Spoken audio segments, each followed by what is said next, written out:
রাশিয়ার নতুন অস্ত্রে অসুস্থ হয়ে পড়ছে ইউক্রেনীয় সেনারা। ওই অস্ত্রের হামলা থেকে বেঁচে যাওয়া দুইজন ইউক্রেনীয় সৈন্য মার্কিন সংবাদ মাধ্যম সিএনএনের সঙ্গে কথা বলেছেন। তারা জানিয়েছেন, আক্রান্ত হওয়ার পরে তাদের মুখে এবং গলার ভেতরে পোড়া ক্ষত তৈরিসহ নানা জটিলতা তৈরি হয়েছে। এ নিয়ে গোটা ইউক্রেনীয় বাহিনীর মধ্যে এক ধরনের ভীতি ছড়িয়ে পড়েছে।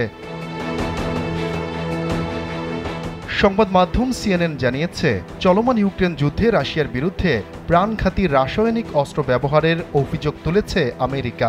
দেশটি বলছে, ইউক্রেনের সেনাদের বিরুদ্ধে শ্বাসরোধকারী এজেন্ট ক্লোরোপিক্রিন গ্যাস ব্যবহার করেছে মস্কো।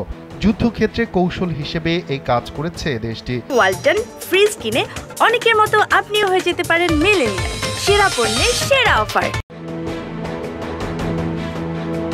বুধবার এক বিবৃতিতে মার্কিন পররাষ্ট্র দফতর জানিয়েছে, যুদ্ধক্ষেত্রে ইউক্রেনীয় সেনাদের বিরুদ্ধে শ্বাসরোধকারী এজেন্ট ক্লোরোপিক্রিন গ্যাস এবং টিয়ার গ্যাস ব্যবহার করেছে রাশিয়া, যা আন্তর্জাতিক রাসায়নিক অস্ত্র নিষেধাজ্ঞা লঙ্ঘনের সমতুল্য। বিবৃতিতে আরও বলা হয়, যুদ্ধক্ষেত্রে এ ধরনের রাসায়নিক বিচ্ছিন্ন ঘটনা নয়। রুশ সেনারা সুরক্ষিত অবস্থান থেকে ইউক্রেনীয় সেনাদের সরিয়ে দিতে এবং যুদ্ধক্ষেত্রে কৌশলগত জয় পেতে এই রাসায়নিক অস্ত্র ব্যবহার করে থাকে। জানা যায়, এই গ্যাসের প্রভাবে ফুসফুস, চোখ এবং ত্বকে জ্বালাতন শুরু হয়। সরাসরি সংস্পর্শে এলে সপ্তাহ ধরে বমি এবং ডায়রিয়াও হতে পারে। ক্লোরোপিক্রিন প্রথম বিশ্বযুদ্ধে রাসায়নিক অস্ত্র হিসেবে ব্যাপকভাবে ব্যবহৃত হয়েছিল। বর্তমানে এর সামরিক ব্যবহার নিষিদ্ধ করা হলেও কৃষিকাজে এর ব্যবহার হয়ে থাকে। গেল মার্চে সামাজিক যোগাযোগ মাধ্যমে এক বিবৃতিতে ইউক্রেনের সামরিক বাহিনী জানায়, তারা 1000-এর বেশি হামলার ঘটনা রেকর্ড করেছে, যেখানে রাশিয়া যুদ্ধক্ষেত্রে নিষিদ্ধ রাসায়নিক অস্ত্র দিয়ে তৈরি টিয়ার গ্যাস ব্যবহার করেছে।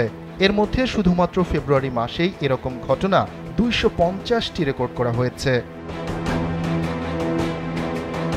তারা আরও জানিয়েছে, অন্তত 500 ইউক্রেনীয় সৈন্যকে বিষাক্ত রাসায়নিকের সংস্পর্শে আসার জন্য চিকিৎসা করা হয়েছে এবং একজন টিয়ার গ্যাসে শ্বাসরোধ হয়ে মারা গেছে। তবে অনেক আগে থেকে যুদ্ধে রাসায়নিক অস্ত্র ব্যবহারের কথা অস্বীকার করে আসছে রাশিয়া।